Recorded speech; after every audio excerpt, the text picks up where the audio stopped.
حضرت عمر بن عبدالعزیز رحمہ اللہ تعالیٰ عنہ کی ان کی اہلیہ حضرت عمر بن عبدالعزیز کا آپ سب کو پتہ ہے، بنو امیہ کے خلیفہ گزرے، اور ان کی خاص بات یہ تھی کہ ان کا انصاف جو ہے بہت معروف تھا. ان کو دا سیکنڈ عمر کہا جاتا ہے، یعنی عمر بن خطاب کے بعد جو دوسرا عمر، اور بعض علماء تو یہاں تک مورخین کہتے ہیں کہ ان کی رشتہ داری بھی تھی، خاندانی طور پہ بھی ان کا نسب جو ہے عمر بن خطاب رضی اللہ تعالیٰ عنہ سے ملتا تھا، بنو امیہ سے ان کا تعلق تھا.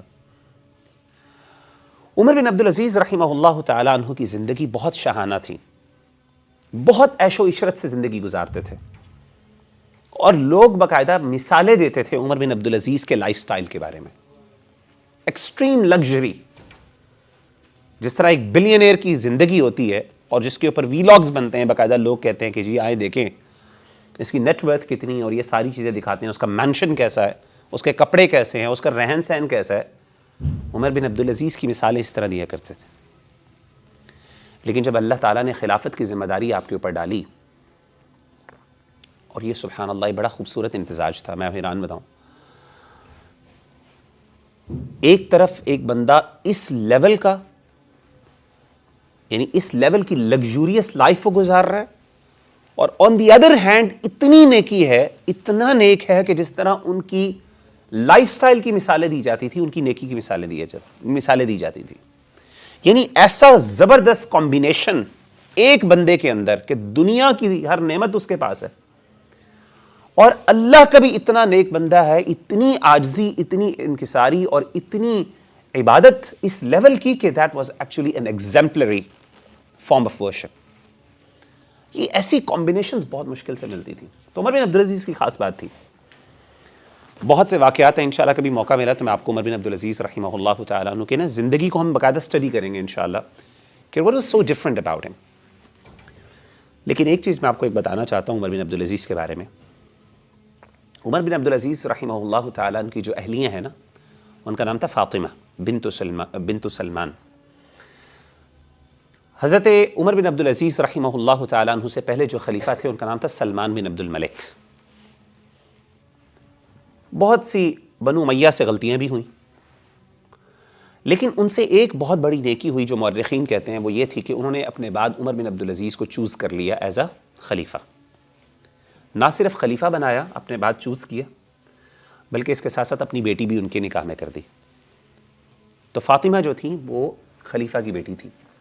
اب خلفاء کی زندگی اور ان کی لائف سٹائل سبحان اللہ، اور عمر بن عبدالعزیز نے اس ذمہ داری کے بعد اپنی لائف سٹائل جس طرح 180 ڈگری پہ چینج کر دی، سبحان اللہ، آپ امیجن نہیں کر سکتے. اصل میں رسپانسبلٹی کا انسان کے اوپر بوجھ ہوتا ہے. عمر بن عبدالعزیز رحمہ اللہ تعالیٰ عنہ خلیفہ ہونے کے باوجود ان کی والدہ، ان کی جو وائف تھیں، انہوں نے اپنے شوہر کے بارے میں کیا بات کی، ذرا سنیے گا. آپ فرماتی ہیں کہ ما رأیت احدا، یہ امام ابن کثیر رحمہ اللہ تعالیٰ عنہ نے ذکر کیا ہے اپنی معروف کتاب البدایہ والنہایہ، تاریخ کی کتاب ہے، اس کے اندر انہوں نے یہ قول نقل کیا. ان کی اہلیہ کہتی ہیں کہ ما رأیت احدا اشد خوفا من ربہ منہ. آپ نے کہا کبھی بھی میں نے اپنے شوہر سے بڑھ کر اللہ سے ڈرنے والا کوئی شخص نہیں دیکھا. یہ عمر بن عبدالعزیز کی وائف کہہ رہی ہیں. میں آپ کو ایک بات بتاؤں کہ جو انسان کی وائف ہوتی ہیں نا، وہ انسان کے سب سے زیادہ قریب ہوتی ہے. قرآن کیا کہتا ہے؟ ہن لباس لکم وانتم لباس لہن.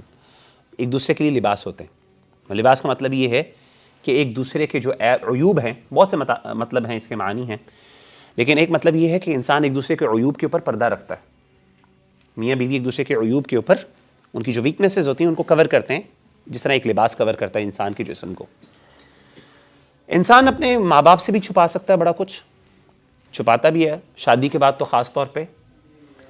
لیکن ایک ایسی پرسنالٹی ہوتی ہے جو وائف ہوتی ہے، جس کو انسان کا سب کچھ پتا ہوتا ہے. اس کی نیکی کا معیار، اس کا تقوی، اس کی آئسولیشنز، سب کچھ اس کو پتا ہوتی ہے. اسی طریقے سے مرد کو بھی اپنی وائف کے بارے میں سب پتا ہوتا ہے. سبحان اللہ.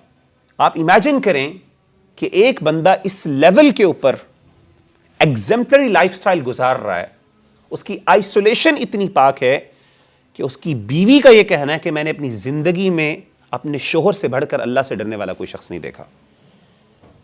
جب بیوی یہ گواہی دے, باہر کے لوگ تو دیتے ہی تھے, میں نے کہا آپ کو ان کی تو لائف سٹائل کے اوپر کتابیں لکھی ہیں, لیکن بیوی کا یہ جملہ, بیوی تو ویسے بھی کبھی مشکل سے خوش کیا جا سکتا ہے اس کو, بیوی کو بڑا مشکل ہوتا ہے سیٹسفائی کرنا, بیوی کو تو سب کچھ پتا ہوتا ہے.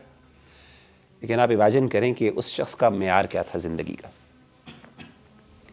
تو اگر آپ کو آج کل تو آپ میں سے جو شادی شدہ ہے, میں سمجھتا ہوں کہ یہ ہمارا ایک گول ہونا چاہیے کہ اللہ ہمیں اس لیول پہ نیکی نصیب فرمائے, تقوی نصیب فرمائے کہ ہمارے سب سے کلوزسٹ جو لوگ ہیں نا, ہماری اہلیہ یا ہمارے قریبی ترین دوست, وہ گواہی دیں کہ یار میں اس دوست کے بارے میں گواہی دے سکتا ہوں یہ اللہ سے ڈرنے والا آدمی. تب جا کے اصل میں معیار پتہ چلتا ہے. تو انسان کا اصل جو کردار اور کیریکٹر ہے نا میرے بھائیو, وہ اصل میں انسان کا تب پتہ چلتا ہے جب انسان اکیلا ہوتا ہے. لوگوں کے سامنے تو ہر بندہ بیسٹ ہوتا ہے. اور آج کل کاسمیٹکس اتنی زیادہ عام ہیں, ہر قسم کے, ایک تو کاسمیٹکس ہوتی ہیں جو خواتین یوز کرتی ہیں, اور ایک کاسمیٹکس ہمارے پاس بھی ہیں. ہمارے پاس بھی ایسے چہرے ہیں جو ہم لگا لیتے ہیں اپنے چہروں پر, اور ایسے بیہیویئرل ہمارے پاس کنڈکٹس ہیں جو ہم لوگوں کے سامنے پیش کرتے ہیں, لیکن حقیقت کے اندر ہم ویسے نہیں ہوتے. شاید یہ ہپوکریسی ہمیں سوشل میڈیا نے بہت زیادہ سکھا دی, کیونکہ سوشل میڈیا کا پلیٹ فارم یہی تقاضا کرتا ہے کہ آپ اپنا بیسٹ لوگوں کو دکھائیں. تو ہم مجبوراً, ہمارا برین جو ہے وہ اب ریوائرڈ اس طرح کا ہو گیا کہ اب ہم اسی انداز سے سوچتے ہیں کہ لوگوں کے سامنے بیسٹ پرفارمنس کس طرح کی ہونی چاہیے, and we are very good at hiding, اور ہم نے چھپانا سیکھ لیا. اللہ تعالی ہم سب کو صحیح معنوں میں پاکیزگی نصیب فرمائے.